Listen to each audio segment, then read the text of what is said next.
chegamos ao último capítulo do livro de Atos. Já estudamos assim Atos inteiro, todo o livro de Atos dos Apóstolos. Hoje vamos estudar o capítulo 28. Vamos ter todo esse capítulo. Vamos encontrar Atos 28. Eu vou ler, os irmãos acompanham. Uma vez em terra, verificamos que a ilha se chamava Malta. Os bárbaros trataram-nos com singular humanidade, porque acendendo uma fogueira, acolheram-nos a todos por causa da chuva que caía e por causa do frio. Tendo Paulo ajuntado e tirado da fogueira um feixe de graveiros, uma víbora, fugindo do calor, prendeu-se-lhe a mão. Quando os bárbaros viram a víbora pendente da mão dele, disseram uns aos outros: certamente este homem é assassino, porque salva do mar, a justiça não o deixa viver. Porém ele, sacudindo o réptil no fogo, não sofreu mal nenhum. Mas eles esperavam que ele viesse a inchar ou a cair morto de repente. Mas depois de muito esperar, vendo que nenhum mal lhe sucedia, mudando de parecer, diziam ser inimigos.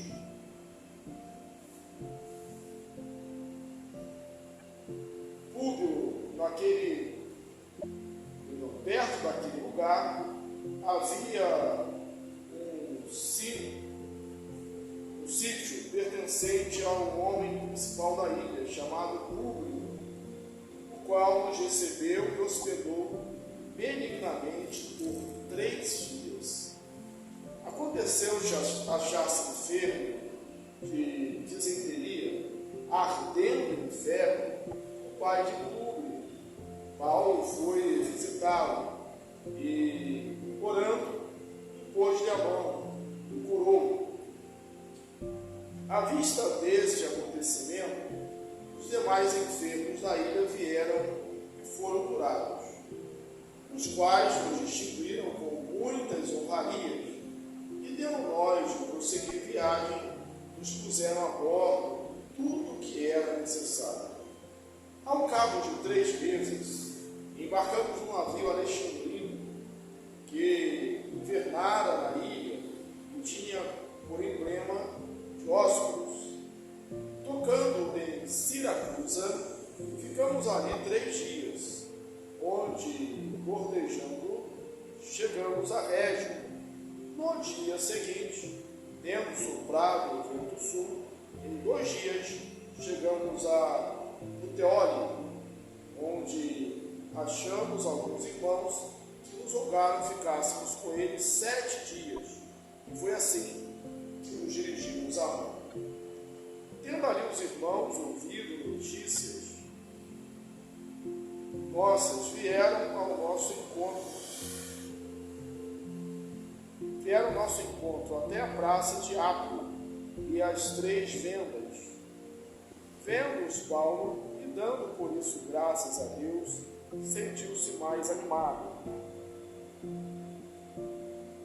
Uma vez em Roma, foi permitido a Paulo morar por sua própria conta, em sua companhia, um soldado que guardava. Tendo em sua companhia um soldado que guardava.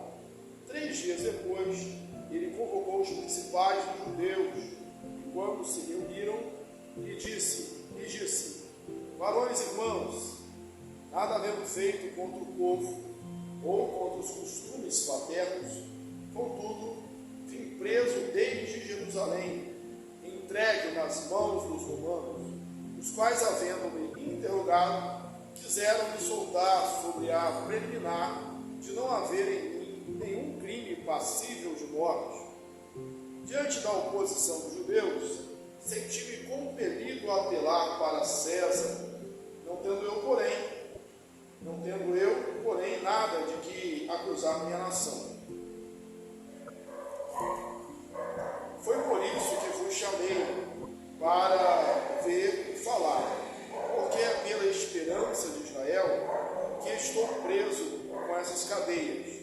Então eles disseram: nós não recebemos da Judeia nenhuma carta que dissesse respeito. Também não veio qualquer dos irmãos que nos anunciasse ou dissesse de ti mal algum. Contudo, gostaríamos de ouvir o que pensas, porque na verdade é corrente a respeito dessa seita que por toda parte é ela impugnada. Havendo eles marcado o dia, vieram em grande número ao encontro de Paulo na sua própria residência. Então, desde a manhã até a tarde, lhes fez uma exposição em testemunho do reino de Deus, procurando persuadi-los a respeito de Jesus, tanto pela lei de Moisés como pelos profetas. Houve alguns que ficaram persuadidos pelo que dizia, outros, porém, continuaram incrédulos. E havendo discordância entre eles, despediram-se, dizendo Paulo essas palavras: bem falou o Espírito Santo a vossos pais, por intermédio do profeta Isaías, como disse: vai a este povo e dize: de ouvido ouviste e não entendereis, vendo vereis e não percebereis, porquanto o coração deste povo se tornou endurecido, com ouvidos ouviram tardiamente, e fecharam os olhos, para que jamais vejam com os olhos, nem ouçam com os ouvidos, para que não entendam com o coração e se convertam, e por mim sejam curados. Tomai, pois, conhecimento de que esta salvação de Deus foi enviada aos gentios, e eles ouvirão. Ditas essas palavras, partiram os judeus, tendo entre si grande contenda. Por 2 anos, permaneceu Paulo na sua própria casa, que alugara, onde recebia todos que procuravam, pregando o reino de Deus, e com toda intrepidez, sem impedimento algum, ensinavam as coisas referentes ao Senhor Jesus Cristo. Amém? Chegar ao último capítulo de Atos, chegar ao término de mais um livro, é muito bom, muito gratificante. A gente viu no capítulo 27 e o naufrágio, isso segue-se aqui na história no capítulo 28, por isso eu vou recapitular aqui algo a respeito do naufrágio, dessa última viagem de Paulo, a viagem rumo a Roma. Ele vai preso e o espírito de liderança, o caráter cristão de Paulo, ele se ressalta nisso, porque mesmo preso, ele é ouvido. Vamos lembrar que eles chegaram a um porto chamado Bons Portos com dificuldades. A gente lê ali que os ventos eram contrários. Os ventos eram contrários. E por vezes, nas nossas vidas, as coisas são assim também. Nem sempre o mundo é um mar de rosa, as coisas vão de vento em popa, as dificuldades acontecem. Os ventos eram contrários. Quando eles chegaram com dificuldade nesse porto chamado Bons Portos, já era inverno, e não é aconselhável viajar no inverno. Os navios antigos não tinham os instrumentos que tem hoje, não tinha tecnologia, não tinha nem bússola, nem outro aparelho chamado sextante, usado na navegação antiga. Então, era muito difícil. E aí, eles botaram uma votação. Paulo falou que não era para sair. Aí você fica imaginando na prisioneiro.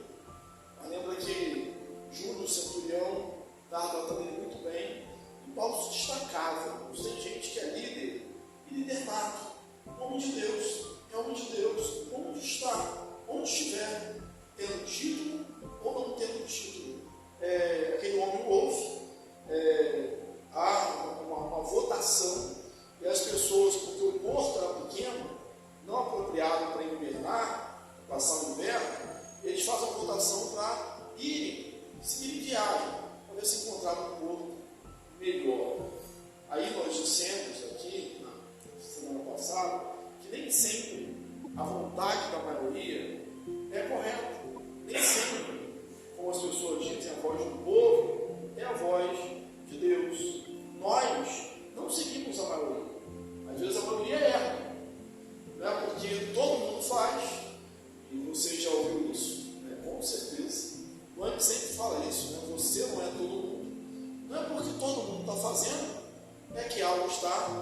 deserto. E eles zarpam.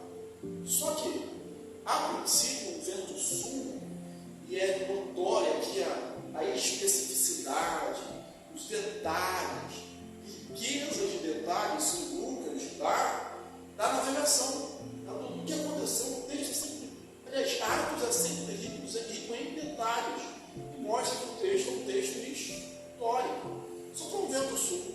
E aí a viagem foi favorável, mas de repente, parece assim que o diabo faz na vida daqueles que ouvem o conselho de Deus.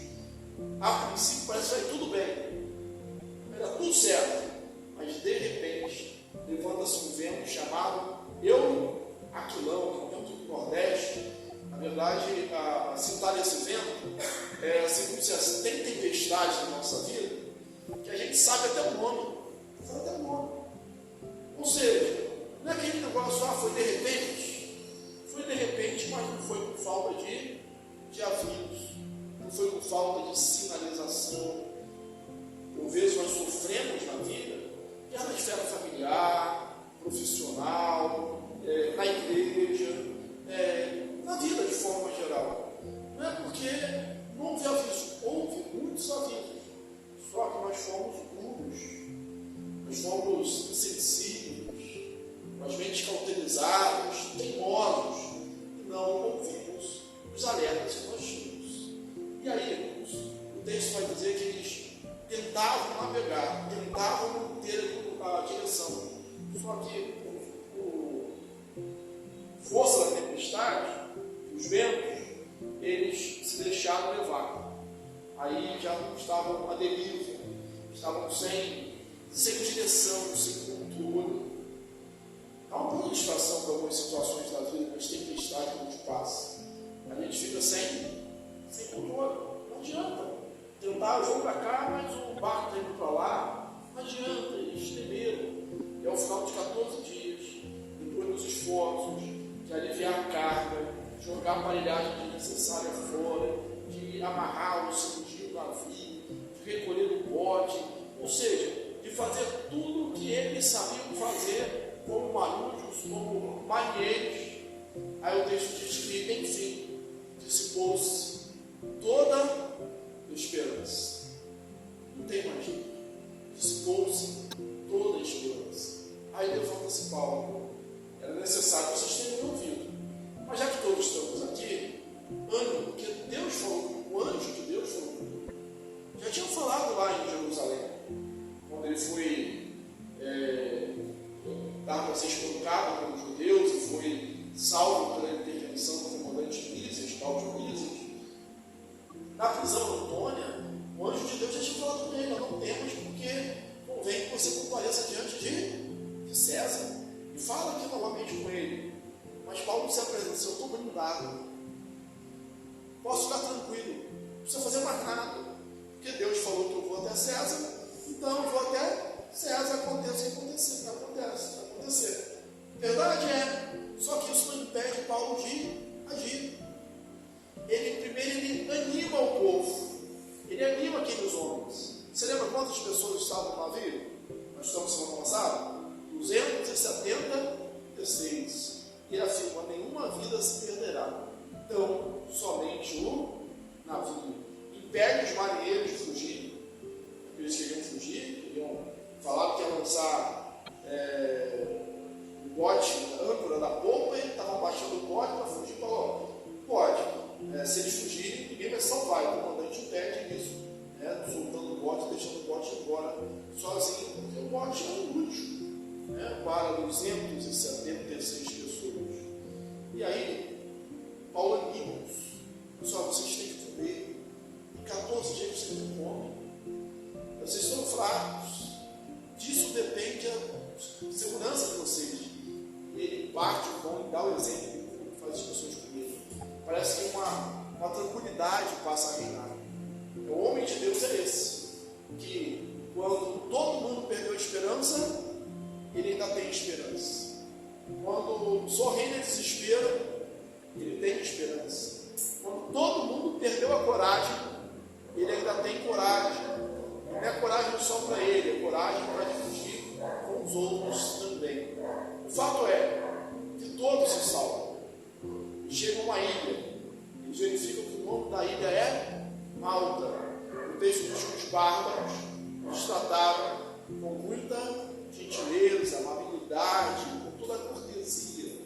Bárbaro aqui, o conceito, é apenas aqueles que não falavam a língua grega. São os bárbaros. Quando a gente fala de bárbaro, a gente pensa é algo ruim. Mas aqui eles não falavam a língua grega. E que diferença? Enquanto judeus, sacerdotes queriam matar Paulo, enquanto os governadores queriam matar Paulo, aqui os bárbaros tratam com amabilidade. O centurião fez isso também, tratando com amabilidade, inclusive impedindo que Paulo e os outros prisioneiros fossem mortos, porque esse é o protocolo. Nós vai fundar para que ninguém se perca mais dos prisioneiros. E o comandante, o centurião Júlio, impediu que isso acontecesse por causa de Paulo, preservar a vida de Paulo. E aí eles estão ali, os maldenses, habitantes da ilha, fazem uma fogueira para aquecê-los. O que Paulo está fazendo? Paulo está juntando gravetos para jogar na fogueira. Você consegue perceber a grandeza desse homem de Deus? Você consegue perceber o exemplo que ele dá? Paulo não fica inerte. Paulo não fica ocioso. Sempre há alguma coisa boa para se fazer. E a pior coisa que a gente pode, a pior atitude que a gente pode tomar é não fazer nada, porque a gente pode fazer só pouco. Às vezes o pouco é o que precisa ser feito. Ele está ali entre os náufragos, mas ele não está parado, ele está catando gravetos para manter o fogo aceso. O fogo está bom, não está? O fogo está aquecendo, o fogo está nos ajudando. E aí ele tem a visão: esse fogo precisa continuar aceso. E cata gravetos para jogar no fogo. Nós precisamos disso. Precisamos ser assim. E a gente podia até botar um slogan, né? Assim, vamos ser catadores de gravetos. Juntar algo que possa acender a chama do casamento, ficar romântico, a chama da família, para cuidar dos filhos, a comunhão da igreja, a chama do ardor do empenho profissional para prosperar na vida. É juntar os dois gravetos. Mas o inimigo é furioso. Nós estamos aqui alegorizando bastante o texto. Com cuidado, é lógico. Uma víbora, sai fugindo do fogo, no graveto, se agarra a mão de Paulo. E aí o texto não diz que mordeu, mas tem que mordeu. Alguns estudiosos dizem assim: não, Paulo se livrou dela antes, então a víbora não era venenosa. Eu creio que a víbora era venenosa, eu creio que foi um milagre, mesmo porque aqueles nativos da terra eram loucos, eles estavam na casa deles, eles sabiam o que acontecia, eles sabiam o que tinha ali. Então, quando eles viram que a víbora prendeu na mão de Paulo, o que eles disseram? Esse homem é um assassino, porque salvo do mar, a justiça não o deixa viver. Quantas vezes nós somos criticados, nós somos julgados, nós somos condenados, sentenciados por outros, assim, sem direito à defesa. Aqui é uma boa lição, para a gente não se preocupar, ou para a gente não fazer muito caso disso. Olha o que Paulo faz. Ele sacode a víbora do fogo. Não precisa ficar fazendo carinho na víbora, né? Não precisa ficar fazendo carinho na serpente. Não é para fazer carinho na víbora. Víbora, a gente sacode no fogo. De víbora, a gente tem que se livrar. Não sou eu que estou pensando, as pessoas estão pensando, não. Você faz víboras aí no seu relacionamento. Víbora, a gente tem que se livrar. Mas é o conceito daqueles homens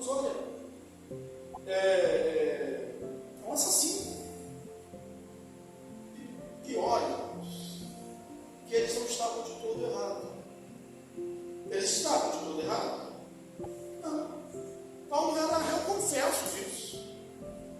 Por 3 vezes a Bíblia narra, o texto de Atos narra, a conversão de Paulo. O que ele estava indo fazer? Em Atos 9, Atos 22, Atos 26. Ele estava indo para Damasco, carta para aprender, para orientar os cristãos. Ele consentiu na morte de Estevão. Em outro lugar diz que ele consentia quando os cristãos eram mortos. Ele era assassino.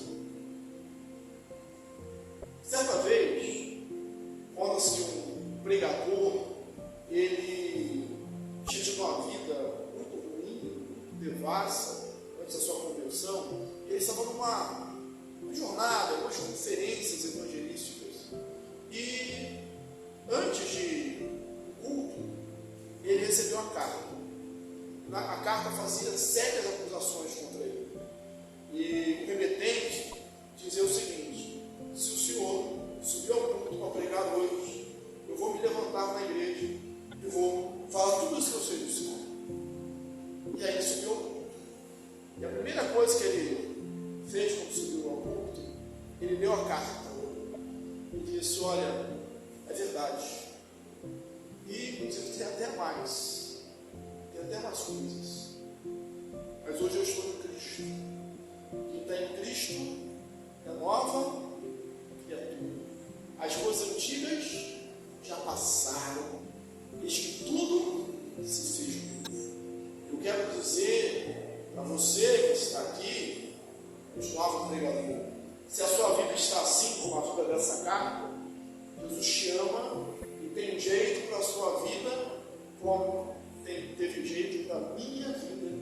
E muitas pessoas se converteram. Muitas pessoas. Por quê? Porque Deus é o Deus que transforma. E quando a víbora caiu no fogo, eles ficaram esperando. Olha, ele vai inchar, ele vai cair e ele vai morrer. Não vai aguentar. Pode ser que pensem nisso de você também. Vai aguentar essa situação. Vai passar por essa prova. Vai cair. Vai morrer. Vai ficar pelo caminho. Só que isso vai acontecer, porque Deus é o Deus que te sustenta. O Senhor é a força da minha vida. O Senhor é a tua força. O Senhor é a tua cidadela. O Senhor é a tua fortaleza. E depois de muito tempo, como ele não morreu, como ele não, segundo que a lógica deixou, caiu e morreu, eles mudaram de conceito. Mudaram radicalmente, né? É um assassino agora. Não, isso não é um Deus. É um Deus. Mas Paulo não fez caso disso. Paulo não queria glória, chamava essa glória para si. E havia, naquela ilha, um homem chamado Públio, governador da ilha, cujo pai estava enfermo, gravemente enfermo, diz até o nome da doença. O que será que diz o nome da doença? E quem está escrevendo o livro de Atos, sabe o quê? É médico. E aí ele fala o nome da doença. Da seteria, da febre. E Paulo cura. Paulo exerce esse dom. E vem muitas outras pessoas que são curadas.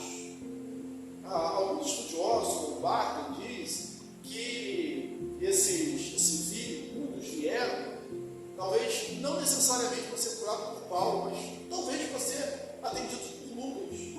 E se essa opinião está certa, a gente pode ver aquela primeira situação do missionário médico, que foi repetida várias vezes na história, né? A gente usou o seu nome para ajudar as pessoas.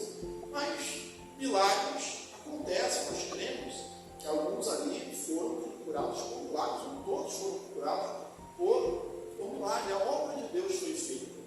E aí tem uma outra aplicação.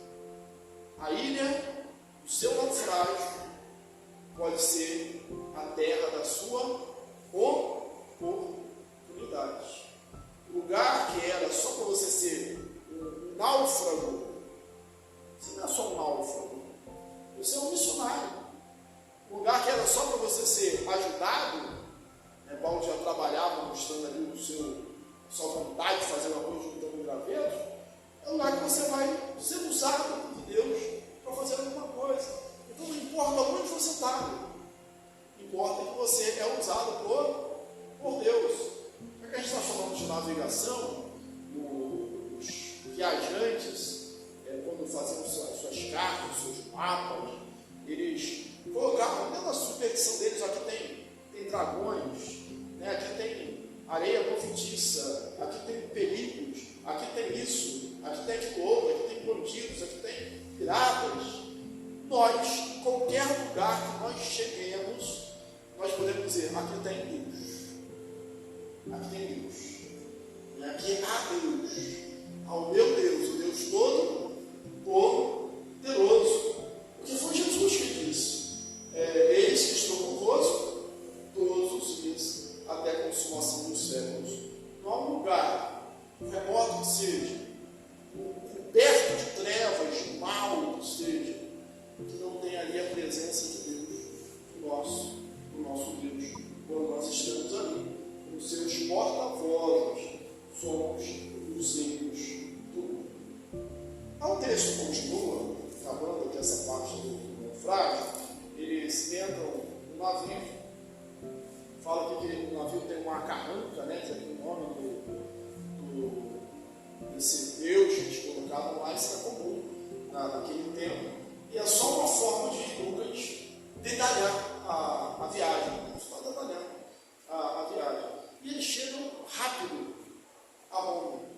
Então, quando o tempo está bom, quando é hora certa de viajar, a viagem ocorre sem nenhum tipo de contratempo. Quando está no tempo certo. Então, às vezes, a melhor coisa que a gente tem para fazer é esperar. É esperar a hora certa de viajar, ou a hora certa de agir, a hora certa de fazer. Não adianta precipitações. Na hora errada, do jeito errado, ventos contrários, dificuldades, naufrágios, perdas econômicas, jogaram a carga fora, jogaram os aparelhos do navio fora, talvez a mobília do navio fora, um grande prejuízo econômico, perderam o navio. Toda vez que a gente toma uma atitude errada, a gente sofre em várias áreas, inclusive na área financeira. Vou dar a palavra para você falar, testemunho, porque tem a noção de gente que é testemunho quando eu fiz isso assim, deu errado, eu sofri, eu no bolso. Então, quando a gente erra, tem consequências, inclusive financeiras. As vidas se salvaram, mas o prejuízo ficou. O texto não mostra, é o objetivo, mas talvez o dono do navio muitas vezes fala, por que eu não ouvi esse construtor de tenda, esse pregador do Cristo ressurreto, esperei lá no porto de Malta, eu ainda teria aqui o meu navio. Porque ele não tinha seguro, não tinha seguro. Então, perdeu lá. Ele chega em Roma. E aí duas coisas acontecem. Uma, os irmãos já recebem. Já dissemos que Paulo viajou acompanhado por Lucas, o médico, e Aristarco. Possivelmente passou-se por escravo de Paulo para poder viajar com ele. Quando ele chega em Roma, ele é recebido pelos crentes daquele lugar, pelos irmãos daquele lugar, no meio do mundo. Bem, isso nos ensina que nós não estamos sozinhos. Aonde quer que nós cheguemos, e é possível que você já tenha essa experiência, a gente encontra um grupo, irmãos da fé, que a gente não conhece, a gente nunca viu, mas quando a gente começa a conversar e falar do Evangelho, falar de Deus, parece que a gente já é amigo há muito tempo. Como é bom a gente ter gente ao lado da gente. Tem uma frase que eu gosto de repetir: gente precisa de Deus, mas gente precisa de gente também. Paulo ali encontrou o apoio.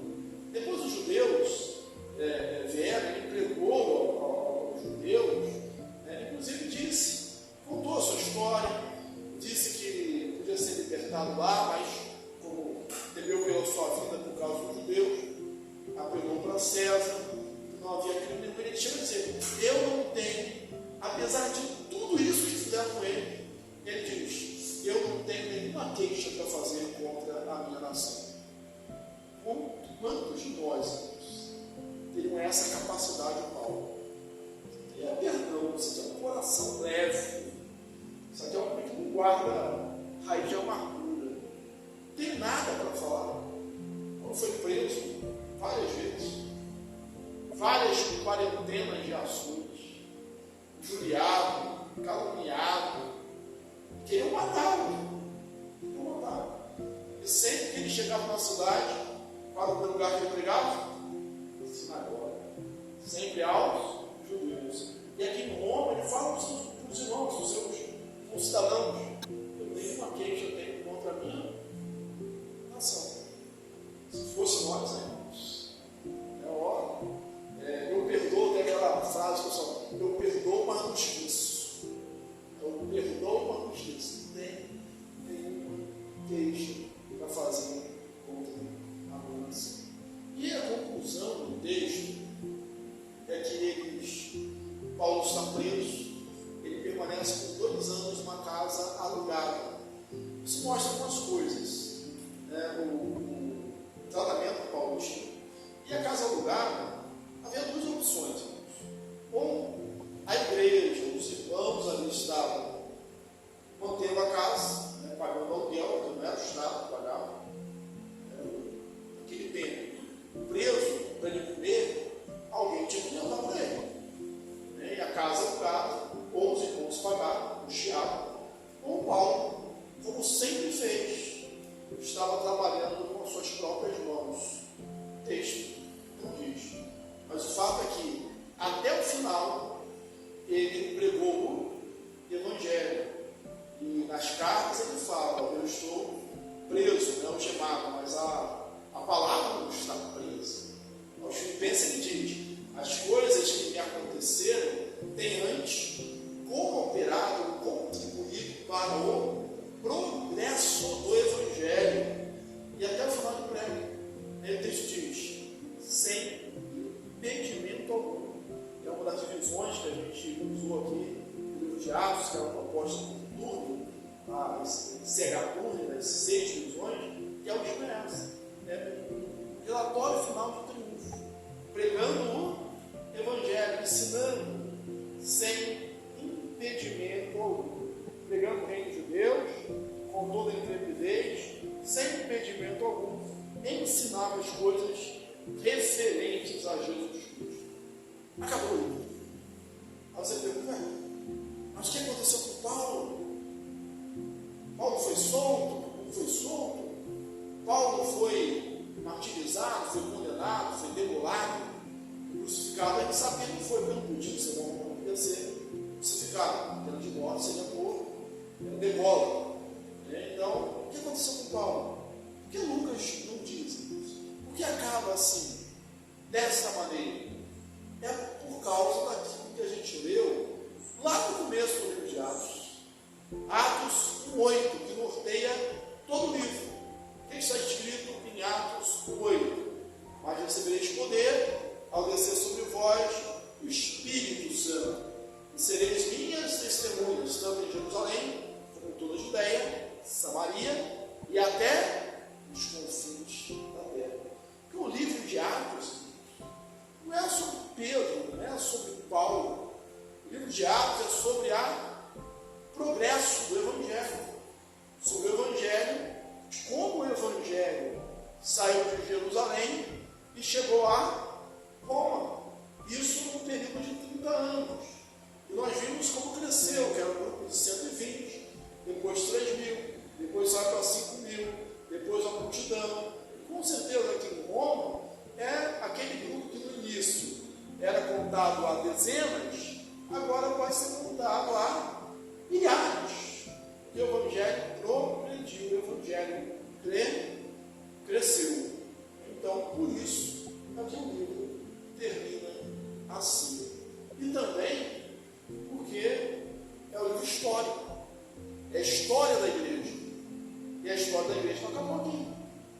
história da igreja continua. Então, hoje, nós, na nossa própria geração, estamos escrevendo a história da igreja. É comum, quando se fala de Atos, o pessoal dizer assim, os irmãos, pregadores, pastores, nós falamos assim, nós agora somos Atos 29. Agora nós somos Atos 29, nós somos a continuidade desse trabalho que começou lá em Jerusalém, Samaria, toda a Judéia, Samaria e até hoje, confins da terra, chegou até nós aqui, e nós somos responsáveis por levar adiante. Deus abençoe ricamente, em nome de Jesus, e parabéns, que você chegou até aqui, nós chegamos até aqui.